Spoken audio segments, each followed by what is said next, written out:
Yo, what's up, everybody? We are live. It's June 10th, Tuesday, and we're talking about seaweed packaging and seaweed replacing plastics. And where's this going? What's happening? So we got our buddies. We got Corey Connors, host of Sustainable Packaging Podcast, on. Good morning.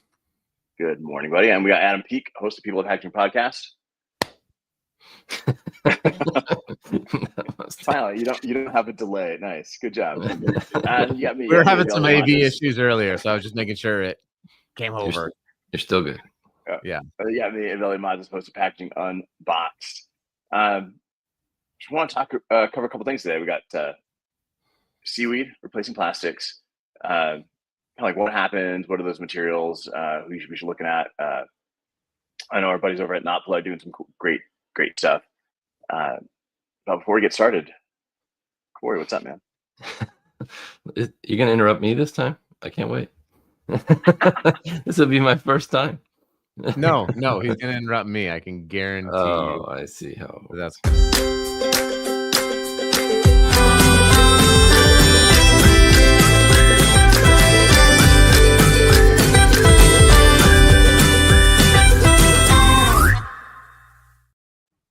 Yo, all right, so we got seaweed. So yeah, Colorado was actually the first state to recreationally legalize seaweed. Did you guys know this? Yeah, it's huge. It's huge in Colorado. Yeah, seaweed farms everywhere. Corey, what are you doing? He's changing. Oh my gosh! You just. What are we looking at there? These are Notpla samples. Yeah, forgot we were talking about this. I think that's not true. Prove it.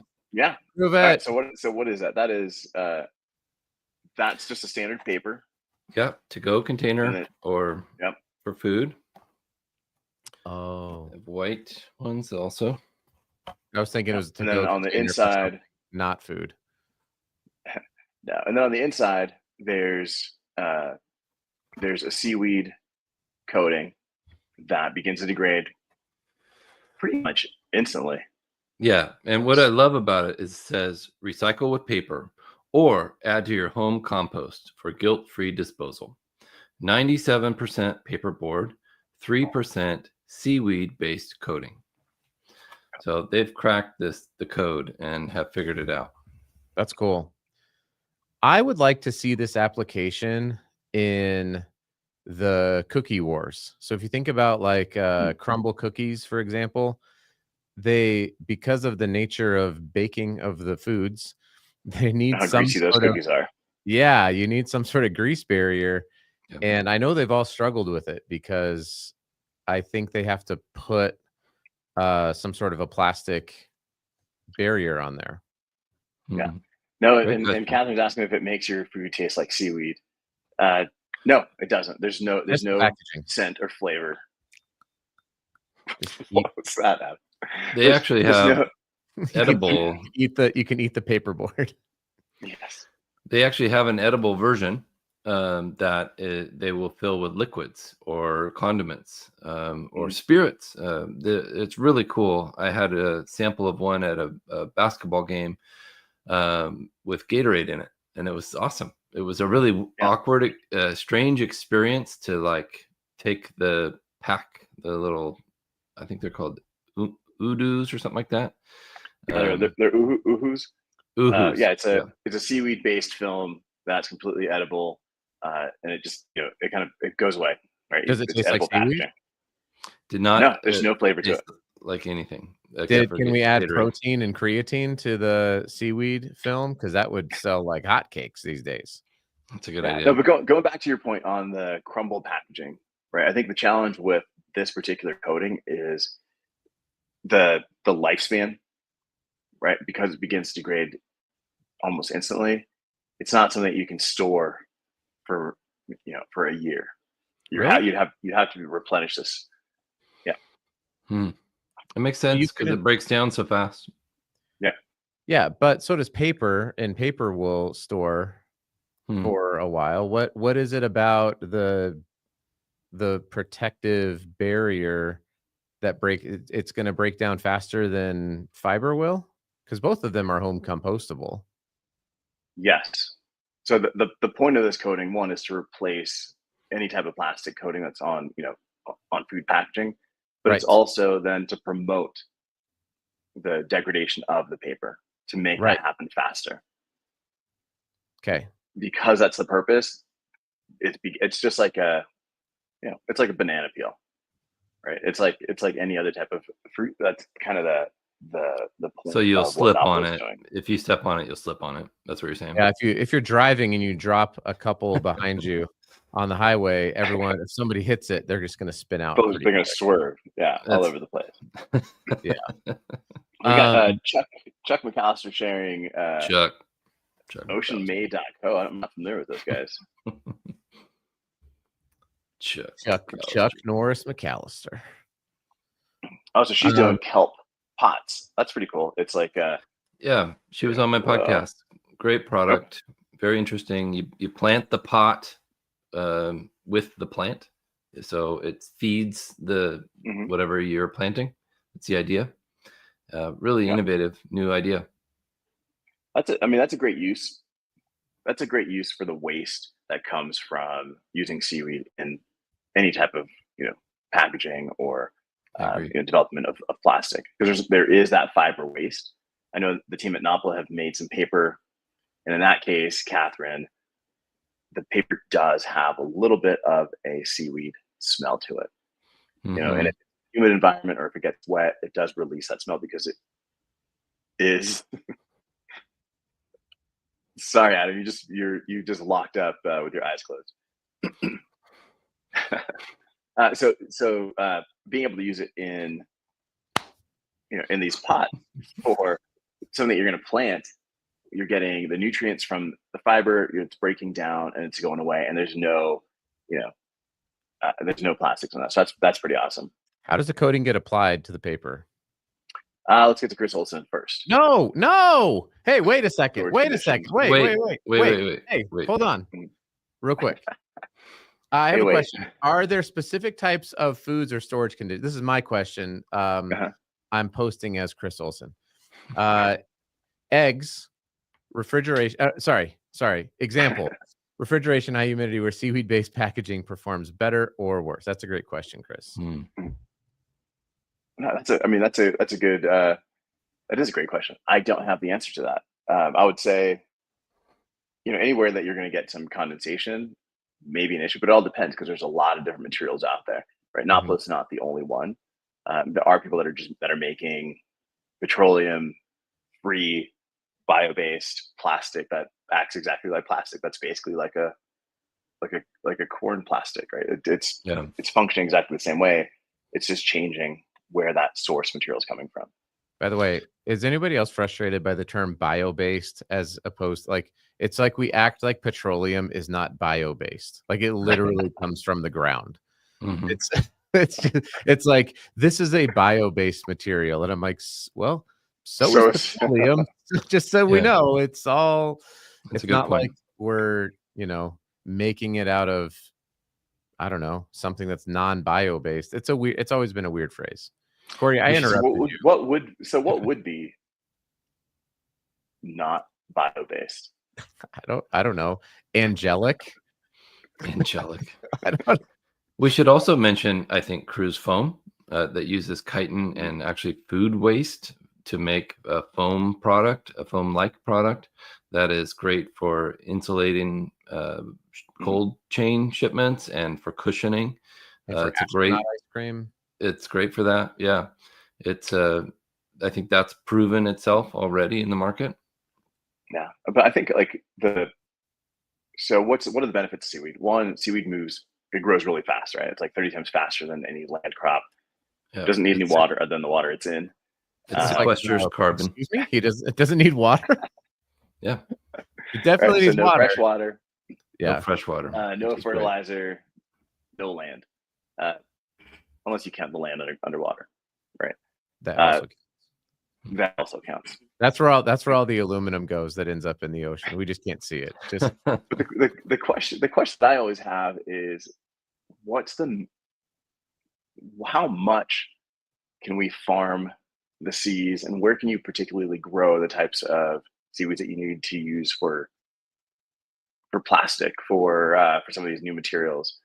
it can't just be every type. You've got, just like anything else, when you're growing a crop, we end up doing like mono crops, right? Right. So it'd Good probably point. be the same thing. We'd be taking up land that doesn't necessarily grow seaweed. I know they grow pretty much. Obviously, it grows in a lot of places. There's a lot of farms. We had someone on commenting on this. I think it was Jonathan. We'd love to hear from you in the comments here. I think he's on the New England side, growing seaweed for different materials as well. Seaweed's a carbon sink, so there's a lot of benefit to the seaweed itself. But then when we pull it out and we make it, we make packaging out of it. Is that what we should be doing? Sure. I think so. Yeah. It's a great alternative to tree-based fibers. It's a great alternative to plastics, polymers. I think it's really innovative and exciting. Now, but how much? Again, it's still a plastic polymer. Like that's. Hey, what's up, Jonathan? Right? Like seaweed derived plastic polymers are still plastic polymers. I just think that we should always like, it's okay to speak about these things like, but it's not petroleum based. It's not petroleum based. So that's the exciting innovation. Yeah. It's awesome. But I think that it's the reason why I try to bring us back to this stuff is because like, it's important that we be honest, because I think people feel misled when it's like, oh yeah, this is not plastic, this is seaweed. Like, no, it's not seaweed. It is plastic that's derived from seaweed. My question though that I wanted to ask, hey, just real quick, how does it get coated onto the paper? Like, can any folding carton manufacturer, can any food service tray manufacturing company? No. So does Notpla have to do the coatings onto the paperboard? Yeah, as far as I remember, they've got partners that they're working with. Yeah. That are then they're selling the board. Right? It says manufactured in the UK under license by Notpla. So that's going to be limiting, right? That's that would be the thing that would be interesting to me is how does Notpla open this up or any sort of coatings company? Because there's a lot of companies here in the US that I'm sure would love to coat their paperboard. That'll come with this, right? But it's not like what is stopping it from, from being either extruded and laminated or acting as a coating? As probably applied like a ink, right? Avelio, isn't it like an Analox roll, like just rolled on, or is it sprayed on? Or I believe it's rolled on, but I could be wrong. I didn't get that far into it with Pierre and the team, but I think they're looking to control it, right? They want to make sure that it's being applied correctly and that they've got the right use cases, right? So they've so Notpla specifically, like they won the Earthshot Prize, they've won like the Tom Ford Prize. They're using all that funding to run a lot of this packaging within Europe, right? And just continue to test it. Like they're doing it in the football stadiums where you can get a chippy whistle with cheese and you get it in that box, right? Or you get like football. What? It's pronounced football. Or if you've seen the cheese fries that you get at those stadiums, aluminum. It's a pack of French fries, and they slap a piece of cheese on it, and they don't melt it in Europe for some reason. I don't know what you do with that cheese, but stick it in your coffee.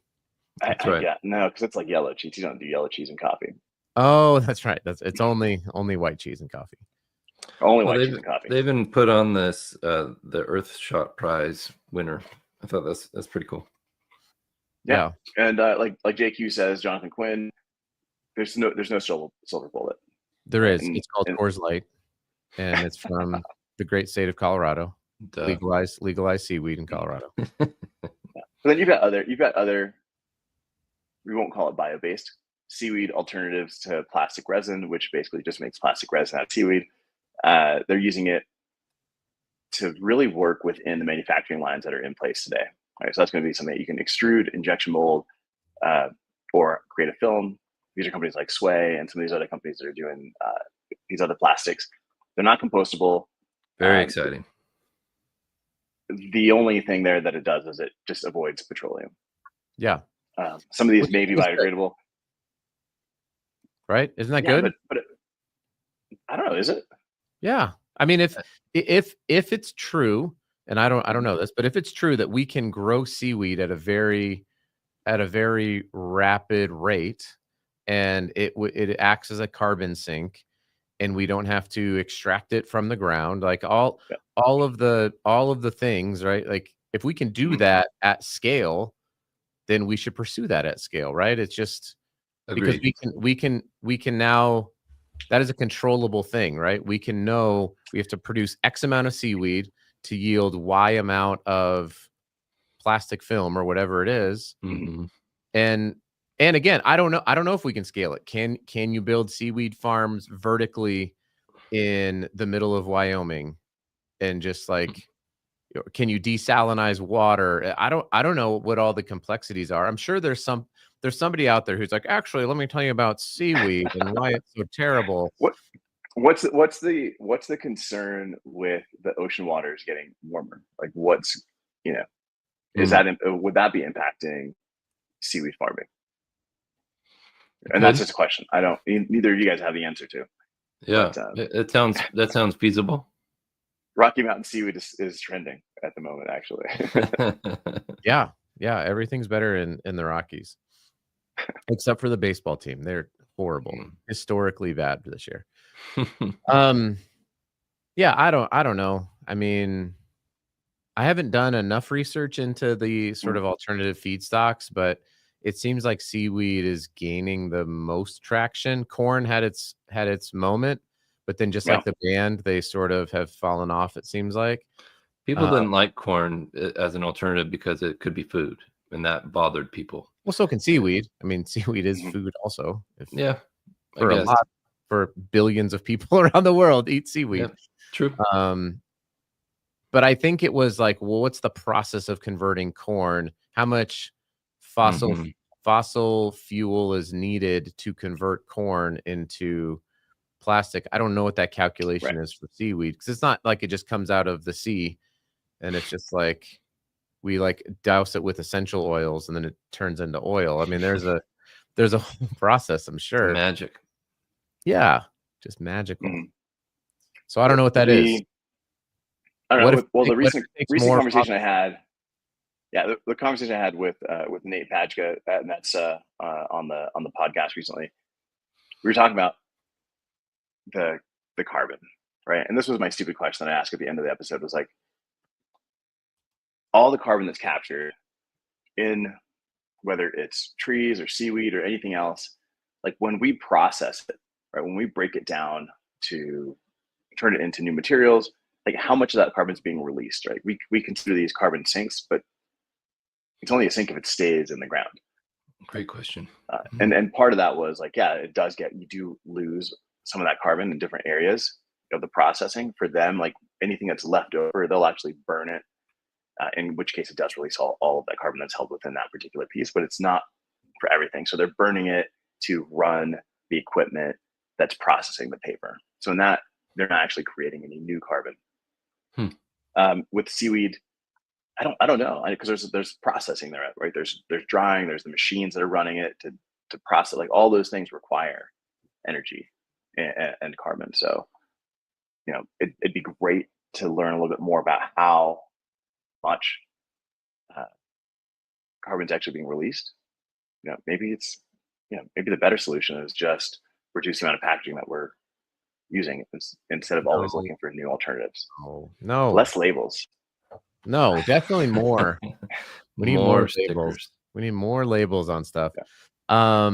We haven't mentioned Adam's overalls at all today, and I'm a little bit concerned that Adam's not okay. What I want though is some seaweed derived overalls. It's really what I'm hoping for. Just because it acts like human. It'd be slippery. Yeah. Gross. Imagine walking around just dried seaweed overalls. Everyone, you're welcome for that Tuesday imagery. Yes. So what do we? So I'm just looking at some numbers here. Global plastic production, about roughly 400 million tons a year. Jonathan, correct me if I'm wrong. And then seaweed-based plastic capacity is estimated about 1 million tons a year. So we need that's 400 times more production to make a dent, which I think is feasible. Honestly, yeah. There's a lot of ocean space available. To Hugh's point, a lot of overalls are going to have to be purchased for that seaweed farming. It's a really good point.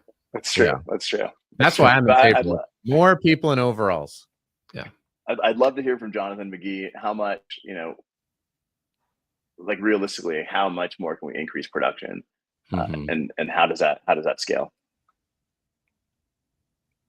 Yeah, we may never know. I don't know. I think we might someday. Guys, I've got a really, really important thing I have to say here. Hey, wait. Good show. All right. So definitely check out the Packaging Robot Unboxed podcast with Nate Patchka, where we talk about virgin fiber versus recycled. We kind of get into some of this stuff that we're talking about here. Definitely check out. I know Corey, you, myself have had Pierre on the podcast from Notpla. There's definitely a ton more information in there. He's a great guy, and reach out to him if you need Notpla packaging. Yeah, he's incredible. Yep, they're doing a ton of great stuff. So any questions, throw them in the comments. Jonathan McGee, let's connect. I'd love to chat and see what you guys are doing. In the meantime, we'll see you.